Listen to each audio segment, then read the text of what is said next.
Hey, it's Drew. I'm excited that you're here to listen to another episode of Renegade Marketers Unite. And if this is your first time listening, then welcome. This show is brought to you by CMO Huddles, the only marketing community dedicated to inspiring B2B greatness and that has a logo featuring penguins. Wait, what? Yeah, well, a group of these curious, adaptable, and problem solving birds is called a huddle. And the B2B marketers and CMO huddles are all that and more, huddling together to heat up the coldest job in the C suite. And now that CMO Huddles has 3 membership tiers, we're ready to inspire B2B greatness at all levels. To learn more, check out cmohuddles.com. Now, before we get to the episode, here's a shout out to the professionals at Share Your Genius. We started working with them over a year ago to make this show even better and have been blown away by their strategic and executional prowess. If you're thinking about starting a podcast or want to turbocharge your current show, be sure to talk to Rachel Downey at shareyourgenius.com and tell her Drew sent you. Okay, let's get on with today's episode. Hello, Renegade Marketers. Welcome to Renegade Marketers Unite, the top-rated podcast for B2B CMOs and other marketing-obsessed individuals. You're about to listen to a recording of CMO Huddles Studio, our live show featuring the CMOs of CMO Huddles, a community that's sharing, caring, and daring each other to greatness every day of the week. This time, we've got a conversation with huddlers Olga Noha of Split Metrics, Jacques Botbol of Tastewise, and Dean Nicolls of the Jumio Corporation on international marketing and all of the challenges and ways to work around those challenges when you're dealing with a global company. Let's dive in. I'm your host, Drew Nizer, live from my home studio in New York City. When I'm not reading about Ben Franklin or drinking martinis with my wife or swinging a racket, most likely I'm talking to CMOs about their pressing challenges. And while I'm usually comfortable offering advice, often from firsthand experience, there is one area that is quite out of my league, and that's international marketing. In truth, the world's a big place, and when you take into account cultural, social, and legal issues, language barriers, differences in demographics, natural environment, technology, and even weather, marketers have a mind-boggling set of variables to consider when you expand into other countries. But lucky for you, we have 3 active international marketers with us today, ready to answer your questions and mine. So with that, let's bring on Jacques Botbol, CMO at Verbit. Hello, Jacques. How are you? Hey, Drew, how are you today? I'm fantastic. So now where are you? I'm in Israel in our offices here. Well, perfect. So at least we have one international marketer who is in fact international. Speaking of that, I couldn't help but notice this. I'm trying to figure out this. You went to high school in Madrid, college in Israel, and have a typically French first name. Connect these dots, please. So my family is Jewish Moroccan, so that's why we have that name. It's from my grandfather. I'm actually named after my grandfather. I'm originally from Venezuela, actually. I was born in Venezuela, lived many years in Spain, and then I moved to Israel to university, and then I stayed in Israel because of my wife, and here I am. Amazing. So your grandfather, being Moroccan, probably spoke French because the French occupied Morocco. It all makes sense. But you are definitely a man of the world. Can I ask how many languages you speak? I speak 4 languages. I used to speak them better, but if you ask my parents, they say that I don't know how to speak Spanish.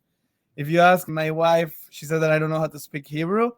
And if I ask you, probably you will say that I don't know how to speak English. And then I have good friends that they say that I do speak Italian. So, all right. Well, it's more than most. So it's very cool. So let's set the stage now. You've been at Verbit for, over 5 years. Can you give a bit of history on the company and how it's expanded internationally? And just make sure you mention how many countries you're in right now. So we are a transcription and captioning solution. We're the leader in the market. We are today in multiple industries. If it's education, if it's the broadcast media, all the closed captions that you see in the big channels or in the OTT, That's probably us in the legal market and in several industries, corporate America and in the world. In general, we are a very young company, 5 years old. So I actually was the first person in the business. And we actually, as an Israeli company that started as an Israeli company, today we're an American company. But in general, you start small, you try to go to the local market. And once you see that you have something strong, you go very fast to the American market. So we went pretty fast to the American market, and I will see a mix of great execution and, as always, luck. And we found our product market fit pretty fast, and we really penetrated every vertical that we wanted to go, specifically education and media and legal, very, very fast. And then once we felt that we had a very good, solid foundation, then we started to go to multiple countries. Today we are in Canada, in Europe, in Australia, New Zealand, as customers speaking. Globally, we have offices in a lot of places. We also have an office, for example, in Ukraine. And because we are a transcription company, we also have a professional network of transcribers that work in our marketplace. And we're talking about people in more than 120 countries today. Wow. So I know a couple of other Israeli companies that started in Israel and then moved their headquarters. What's that about? And what does that do for you? So in general, we're pretty used to work with the American market. To be honest, I've been here in Israel already working 8 years. In general, I work always in American times. Like, to me, working in the Israeli times, I work from 8 in the morning, but my work finishes at 2 a.m. We're used to it, right? It's where the big markets are. So Israel, historically was a place where you do a POC, but it's not a place where you can do hyper growth. The United States allows it to be an hyper growth company, and that's why we all target those countries. They're all industries that security, for example, that is very strong in this side of the world also. But in our industry specific and the industries that I come from, it has been always US has been the first target because it's the biggest market, obviously. Got it. Right. So you get the proof of concept in Israel, you get the credibility that you have technology, because certainly Israel is known for that. So talk about the hardest part of the expansion and getting from Israel, where you got the proof of concept, to this. So look, in general, you go to different markets. US, while we did the POC here, the first market was really US that we penetrated, that we felt that we had started our real growth, and everything happened very fast in Berit. We say that a month in Berit is like 7 years in other places. So in general, when you're going to new markets, what you're selling in one market doesn't fit the other a lot of times. It can be that they're buying the same product, but they're not buying it for the same reasons. And sometimes it's the same persona, but they're not buying the same product. So you really need to fit each vertical. And we are very big believers that in order to go into markets, you need to know people that know the markets, and historically, Verbit, we grew organically, and we always try to bring the person, for example, in UK that knows UK. In the last year, we also started expanding very aggressively also by acquisitions. And we're also expanding geographically to acquisitions. And one of the reasoning behind this is that we're actually buying domain expertise, not only national or local, but also how to sell in that country, transcription and captioning at the end of the day. Yeah, that makes so much sense. As I think about it, I mean, every single country, and I know you must have dealt with this, where they say, well, Japan's a little bit different than this one. And so acquisition makes sense. That creates all sorts of other different brand challenges. But at least for the moment, as we're focused on expanding internationally and making sure we sort of get this, it sounds easy. You come to the US, but you're this little Israeli company. Talk about that first win and how'd you get in the door? How did you even crack it? So I've heard from my colleagues here in the CMO huddle the same. If you have value, product value, as a marketer, it's much easier to enter anywhere. You feel invincible. And I think that's something that we had in Verbit from day one that I started the business. We had a really clear value that we were providing to the customer. So when you go to the customer with that confidence, and you're also utilizing the product, because I'm utilizing the product as a marketer, transcription and captioning, obviously, you feel very comfortable. And I think it's a question of statistics at the beginning. You meet a lot of people, you create relationships, and the more aggressive you are, the faster you will get there. I remember, my first week in Verbit, it was pretty funny because the CEO was like, okay, what are we doing? And I told him, we already had, in the 2 months that I was doing transition in my previous company, I already set up Salesforce, all the marketing campaigns, everything. And the first week, we already had 30 demos scheduled. So it was really, really aggressive in that sense. So I'm a big believer that as long as we have, as marketers, a real product value, it's about messaging and positioning ourselves to the right people. And it takes time until you find the right personas per geography, per type of product. Yeah. Okay. Well, you make it sound easy again, but we know it isn't. But we're going to keep moving and we'll come back to that. I mean, the key thing that I heard in this whole conversation is you knew you had product market fit, you knew you had a competitive offering. And if you could just get in front of the right people, you would have success. And that proved to be true. Okay. All right. Well, let's welcome Olga Noha, the CMO of Split Metrics. Hello, Olga. How are you? Hi, Drew. Thank you very much for having me here.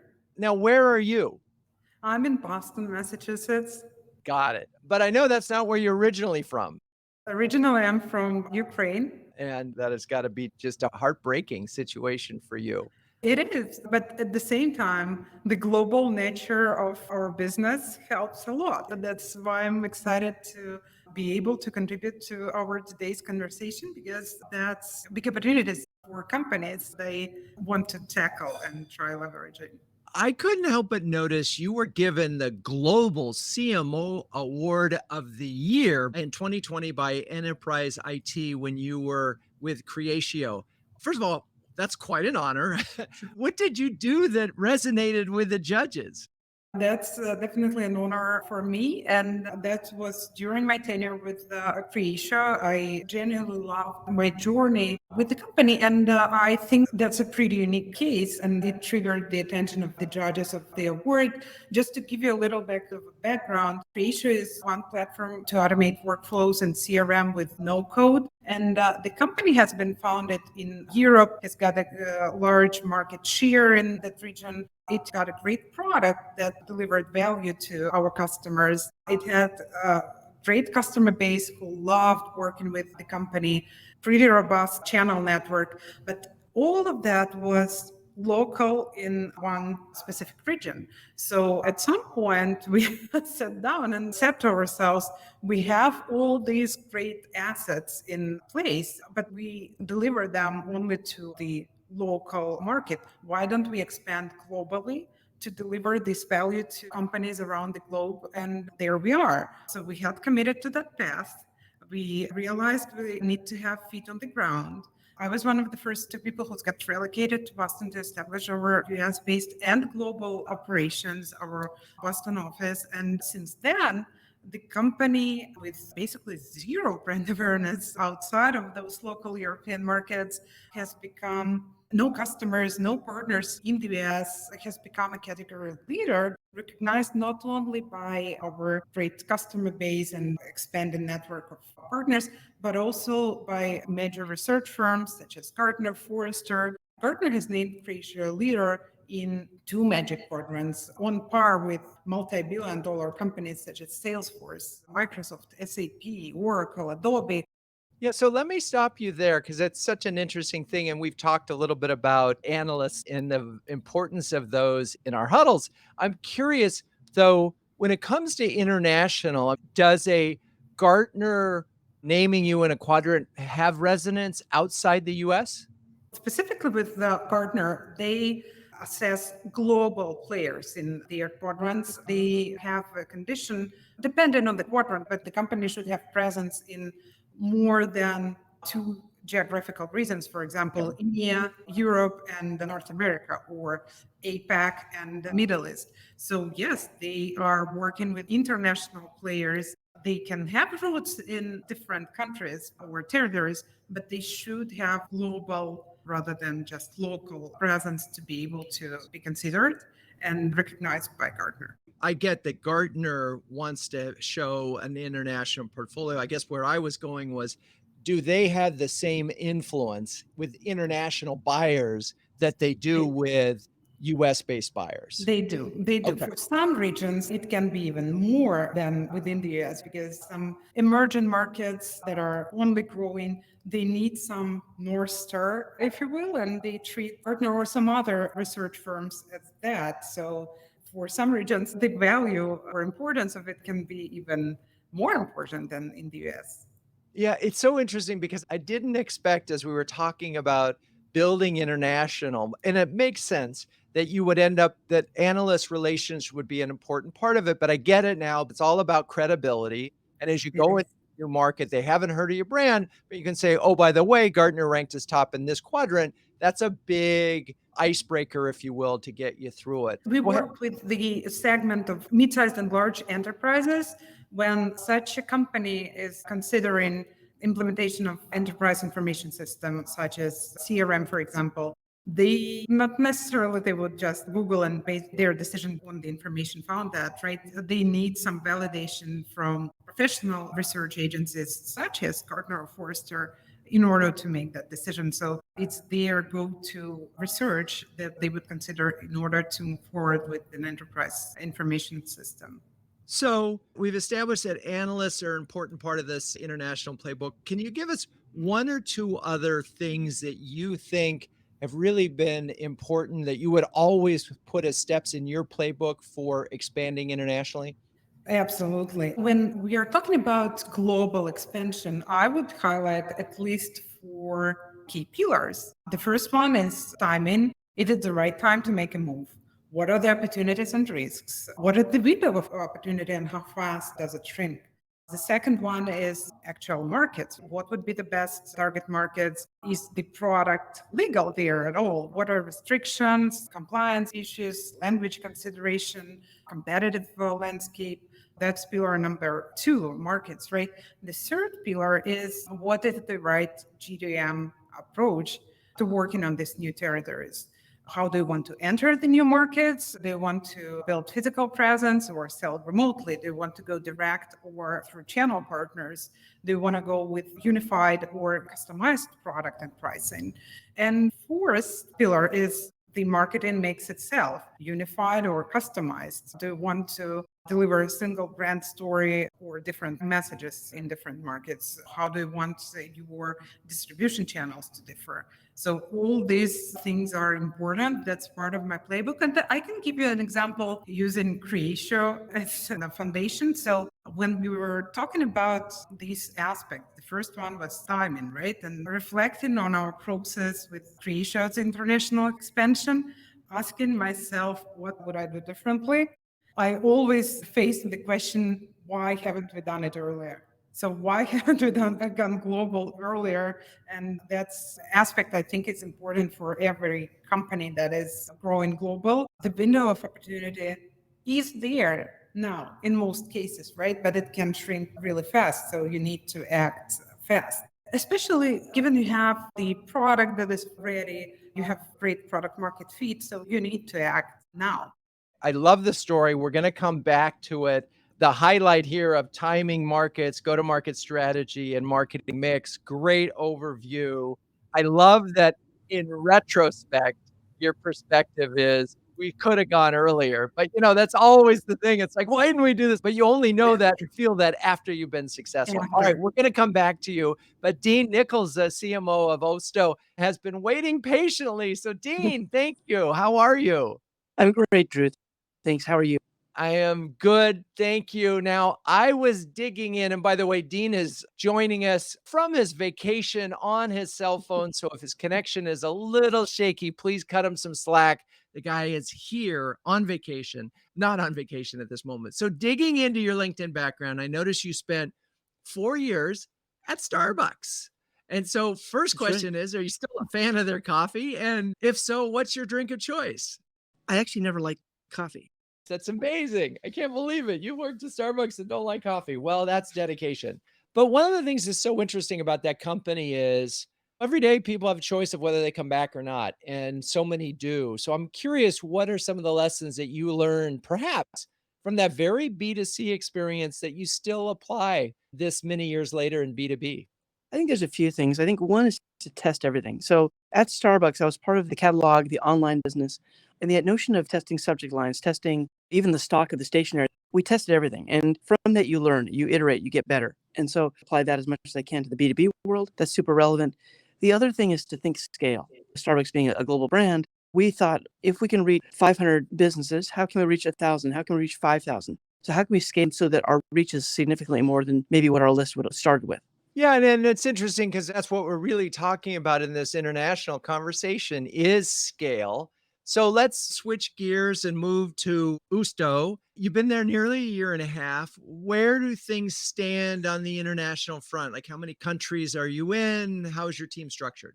So we were founded in Israel. We're now headquartered in New York. So we're very much an international, at least about 25 countries around the globe. And we'll provide visual AI, which includes facial recognition, body recognition, businesses, commercial establishments, whether they be stadiums, casinos, and make them a safer place by recognizing either authorized personnel in the case of corporate buildings, like if you think about a stadium or even a casino. So instead of having to memorize faces, of average facial recognition, among other types of visual AI, to identify those bad actors. Yes, we've expanded quite a bit since we founded about 5 years ago, and we're now in most of the international markets. And Asia Pacific is growing strong as well. And we're trying to obviously expand our footprint as we speak. Interesting. So another classic Israeli cybersecurity story, probably folks that came out of the army in the tech sector. You and Jacques are going to have to compare notes offline. The company's still based. They haven't made the move to move their headquarters to the US. So we're now based in New York, and the hub of the company is still based in Israel. Got it. So the technology and so forth. Interesting. Very similar story, 5-year period, but different categories and solutions. So talk a little bit about, from an international marketing standpoint, how is your team structured and how does that work?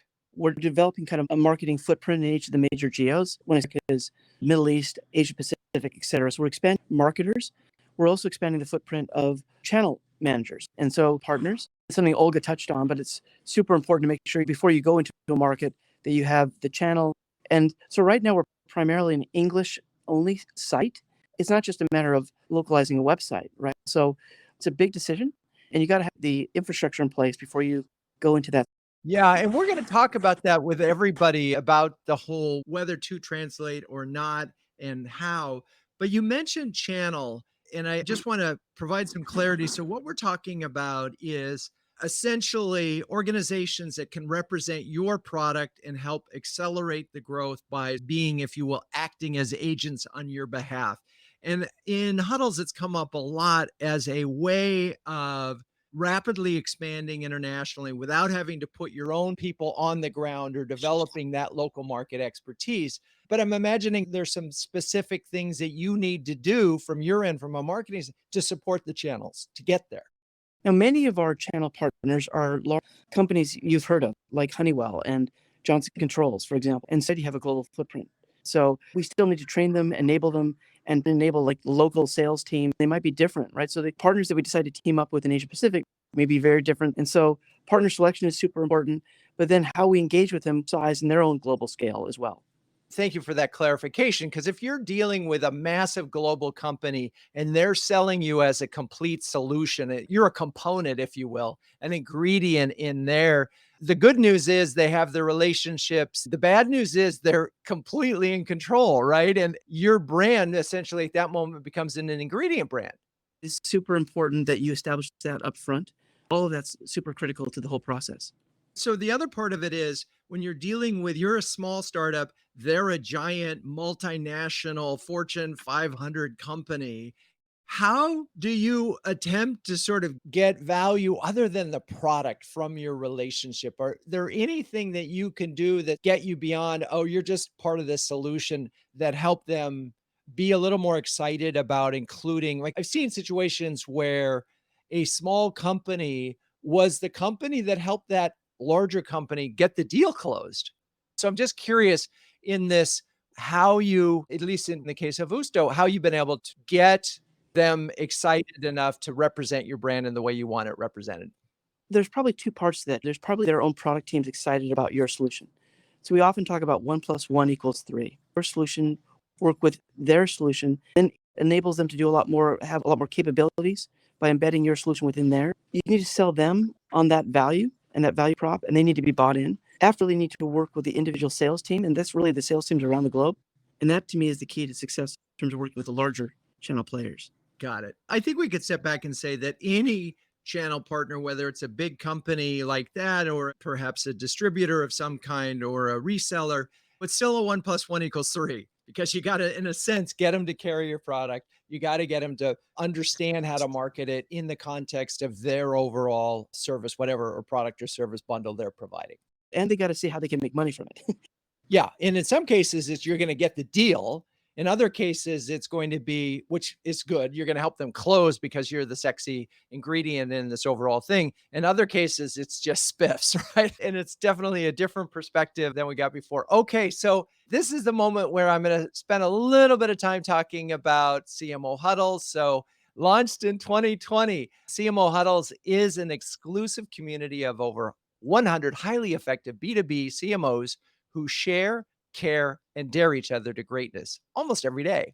Everything about CMO Huddles is designed to be a force multiplier, helping B2B CMOs to make faster, better, and more informed decisions, where one inspiring hour a month delivers 10 hours of perspiration saved. Now, since no CMO can outwork their job, CMO Huddles is here to help you outsmart it. Now, I want to bring back Jacques and Dean and Olga because you're all relatively new huddlers. And so if you feel like adding anything about your experience so far, please jump in. So in general, I think one of the key things is that I at least don't believe that I know everything or I have done anything. And one of the things that I love about the community is the people is very available to just share their experience, maybe new events that may have happened on things that you just haven't seen or haven't done or maybe don't have the experience to do. And then people just share with you. I'm appreciating the help and learning from other hodlers. So I think it's great. Awesome. Thank you. Olga, go ahead. Yeah, I shared that before, and I want to say it again. I'm very happy I have become part of CMO Huddles. I get a lot of knowledge and collaboration and support from the community. Our monthly online meetups, our weekly updates, and Slack channel for the community. That helps me progress my work as a CMO. Basically, I know for sure that's the community that likes to share here and there, 100%. Love it. Dean, any words of wisdom on Huddle so far? Yeah, it's been a great experience for me as well to meet and collaborate with my peers. It's one of the few places where you can kind of serve as a support group for each other, but also just get a lot of best practices. What software had they explored that worked? Mangen that's working, what's not working. So I just love having this community. Well, I love having all three of you in the community, and if you're CMO who can share, care, and dare with the best of them, visit cmohuddles.com. I mentioned at the beginning there were all sorts of borders to success and barriers, including the differences in language and culture when marketing in other countries. And we started to get into language translations. I'm interested. So I know where Dean is right now. They're not translating. So Jacques and Olga, are you right now translating for every country? How are you approaching language? So in general, yes, we translate to the main countries that we have. So for example, websites and content are translated. We also have, in some places, like for example, in Canada, our communication also internally and externally is also in French, not only because we want, but also because there are some laws that inherited and we were doing that already before even. So in general, yes, I think that beyond the content and the collateral and everything, it's also depending on the region, also the people that are selling or marketing there should be also local, and it's really specific to type of countries. This is where it gets really tricky because in order to do that, you have to have people on the ground then in every one of those countries. It's a little cart before the horse because if you're just entering a new market for the first time, how do you manage that from an expense? Or are you saying that before you go into market, you need to secure somebody in that market or don't bother? So yes and no. First of all, we're in a very global world. So I don't think that we need always to find the person that speaks the language in the local country. You can find it today everywhere in the world. For example, in Israel, we have a very international talent, but you have it almost in every country. In general, there are different ways, depending on the country, depending on the priority. You can go with contractors at the beginning. You can go to part-times. But in general, you do want to have some local understanding. I'll be consulting at the beginning, but I'm on the suggestion that I would like to know where I'm entering in before entering in it. Olga, what about you? I mean, in the countries that you're operating in right now for the new company that you joined recently, are you mainly in English for that company or are you translating? So my response would be it depends on what you're selling and to whom. With Split Metrics, that's the global company that delivers an ecosystem of solutions for mobile first businesses to grow faster. So we help marketeers working on app or mobile game development and promotion with our tools. And on this market, there is no expectation that product's going to be localized to a specific language. People working with these products are comfortable with having it in English. They do have other tools in English, and that works really well. So with the Split Metrics, we operate in English and we do not localize our products or marketing communications to other languages. However, when we are talking about, let's say, an application that is used company-wide, such as a CRM, you don't expect all your people who speak, let's say, French or Bahasa in Indonesia, right, to be comfortable with the product in English. So with my previous experience, we translated both product and our marketing communications into local languages on the markets that required that most. So my response is not only depends on the country and territory, but also on what you're selling and to whom. Yeah, like so many topics that we talk on this show, it depends. But I'm going to throw this one at you, Dean. We were in a huddle. I don't know if you were there, but a CMO mentioned they were doing customer events in the native language. So when they were in Amsterdam, they were doing them in Dutch, or about 70% was in Dutch. In Berlin, they were doing it in Germany. But the story and the visual identity was the same. The CMO felt really good about that. And from your perspective, is that as good as it gets?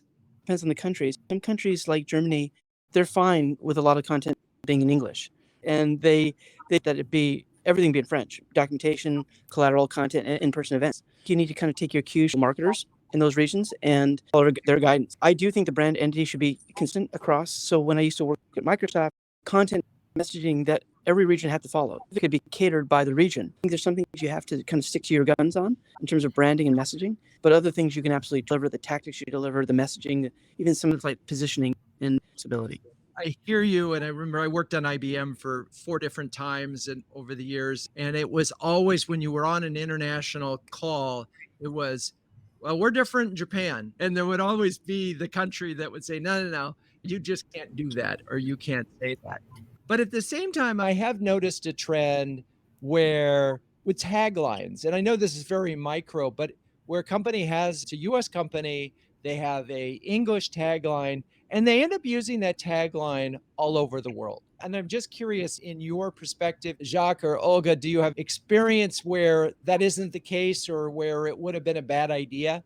Speaking about taglines, for Split Metrics, the tagline is unleash the new level of growth. And we utilize it in English on par with the other communications that we have pretty much in English. We didn't plan to translate it. With the creation, the tagline was accelerate, and we did translate some of our materials. We had events translated to local languages and other communications, but it's very hard to translate accelerate, which have this power and speed emphasis on it, into some other languages without having negative connotation with it. Even despite the fact that we did translate our communications into French, Spanish, other languages, we left the tagline as is in English. Interesting. So what happens is in these circumstances is someone who doesn't necessarily speak the language will look at a dictionary, and you can't count on that dictionary giving you a result that you were looking for. I'll give you a story from Renegade Archives. At one point, we were owned by the Japanese agency Dentsu in the early 90s. And we were going to change our name from we're establishing the company. And a vendor had suggested Renegade. And we thought, oh, that's true. We are the Renegades at Dentsu. So let's go with that. So when the Japanese looked up the word renegade in the dictionary, it just said outlaw. It said, are you sure? And we said, yeah, just trust us. It'll be fine. And part of me also wonders on this whole thing of how much of arrogance is there in the notion that you can just be in English and everything and what the perception is in other countries of that? So we've covered a lot of ground, but we still have a little bit of time left. I'm just curious from each of you. Olga, you provided your nice sort of four things, but Jacques, talk us through a little bit of in thinking about international marketing and expanding into other countries. What do you think is the most critical that CMOs really think about? The first thing that I always think is, am I a fit? Are we a fit with what we have to go to that place? If we are, then we can go to the second point. If we're not, let's think what we need to do in order to be. Okay, that's the first. The second point, if we are a fit or when we become unfit, then you say, okay, what do I need in order to go to that market? Okay, it can be resources. Can I utilize my same resource? Can I adapt my resources? And then once I understand, okay, what can I achieve if I have infinite budget? I always think what I think if I have infinite. I start always by the infinite because I think it's the best way to not limit the thought process of the team. And if it's infinite, what is our maximum balance? And if it's good enough or valuable enough for the company to enter in it. If it is, then we start planning. Okay. Dean, words of wisdom in terms of thinking about international expansion. I think, to borrow a little bit from Jacques, I think really understanding the market, understanding where your product is going to be for that. So understanding that you can plug in today, right? Not down the road, but today, where there's a good product market, is really trust the people in that region, the marketers in that region, the salespeople in that region, and just listen to say, like, this will work, this will not work. That's where you just have to listen and take guidance, lean on that, make sure that you can really make the best use of your marketing funds. Yeah, I'm thinking about trusting the region. And boy, that puts pressure on you, the marketer, to make sure you have good people in the region. And that's got to be so tricky because when it's a small group, they need to be able to do so many things. They need to be able to grow. They need to be able to market. There's a little bit of sales. There's relationship building. So those are hard hires to make. Okay. But product fit, trust the region, and listen, listen, listen. Okay, Olga, final thoughts or words of wisdom for your fellow marketers in terms of expanding internationally? I would start with the reminder that global business and global marketing have big potential for many organizations. Don't underestimate it. Timing is important because, again, the window of opportunity can shrink faster than you think. And determining your unique go-to-market approach for global market is an art. You need to invest sufficient time into that. And once all of that is defined, persistence and determination. That is my best advice and my personal motto. Yeah, so glad you said that because it is about persistence and determination. And by the way, on this show, we always do a what would Ben Franklin say? Now, it turns out we waited towards the end of the show for this, but I can't help but bring him up because as America's first chief of marketing officer, Franklin would have enjoyed this conversation and perhaps cited his success marketing the American Revolution to the King of France. Now, Franklin lived abroad for 25 years and visited many European countries, and many of his marketing efforts were long, hard slogs. They were persistent, like Olga just said. So I think he'd advise he that can have patience can have what he will.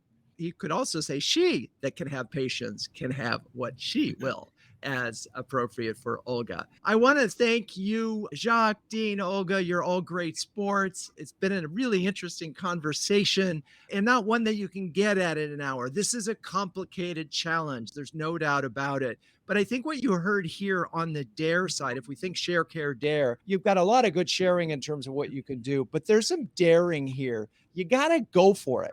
And you may not succeed the first country you're in, but you're going to learn a hell of a lot. And so persistence pays. And it's funny, we couldn't figure out how to expand huddles globally. We figured it out, at least for Europe for now, although we're still 100% in English. Anyway, thank you, audience, for staying with us. If you're a B2B CMO and you want to hear more conversations like this one, find out if you qualify to join our community of sharing, caring, and daring CMOs at cmohuddles.com. Renegade Marketers Unite is written and directed by Drew Neiser. Hey, that's me. The show is produced by Melissa Caffrey, Laura Parkin, and our B2B podcast partner, Share Your Genius. The music is by the amazing Burns Twins, and the intro voiceover is Linda Cornelius. To find the transcripts of all episodes, suggest future guests, or learn more about B2B branding, CMO huddles, or my CMO coaching service, check out renegade.com. I'm your host, Drew Neiser, and until next time, keep those Renegade thinking caps on and strong.